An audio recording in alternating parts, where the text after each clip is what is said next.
નમસ્કાર દર્શક મિત્રો, આપ જોઈ રહ્યા છો વાયએનએન ન્યૂઝ. હવે જોઈએ અગત્યના સમાચાર.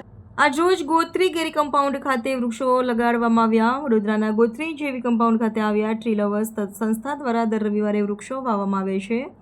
વધુમાં વધુ વૃક્ષો વાવો એવું ભારતીય જનતા પાર્ટીના પ્રમુખ જયપ્રકાશ સોનીએ કહ્યું હતું. તેઓએ પણ એક વૃક્ષ વાવ્યું હતું, જેમાં પૂર્વ chairman doctor Hitendra Patel, councillor Nitinbhai છતાં સંસ્થાના લોકોની ઉપસ્થિતિમાં ગોત્રી કેરી કમ્પાઉન્ડ ખાતે વૃક્ષો વાવવામાં આવ્યા હતા અને મેસેજ આપવામાં આવ્યો હતો કે વધુમાં વધુ વૃક્ષો વાવો તેવી દરેક વડોદરાવાસીઓને અપીલ કરી હતી.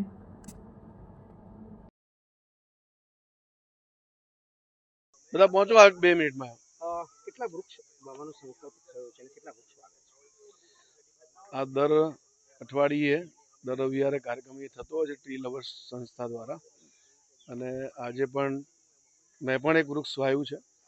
અને આપ જોઈ શકીએ છીએ અહીંયા બહુ જ બધા વૃક્ષો એ લોકોએ નિરંતર સમય પર વાવ્યા છે. એટલું જ નહીં, પણ એનું જતન કરવાની જવાબદારી પણ એ લોકો લે છે. અને સંસ્થામાં ઘણા બધા લોકો, પ્રબુદ્ધ નાગરિકો પણ જોડાયેલા છે, જે વૃક્ષને અનહદ પ્રેમ કરે છે. અને પર્યાવરણમાં વૃક્ષ એક બહુ અગત્યનું પાસું છે.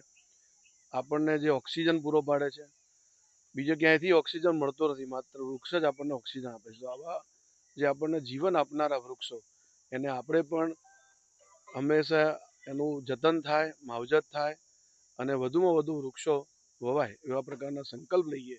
અને સૌ નાગરિકોને પણ હું અપીલ કરું છું કે આવનારા 5 જૂને જે આંતરરાષ્ટ્રીય વૃક્ષ દિવસ છે, એ દિવસે આપણે, પર્યાવરણ દિવસ છે, એ દિવસે આપણે વધુમાં વધુ વૃક્ષ વાવીએ અને આ પર્યાવરણનું જતન કરીએ.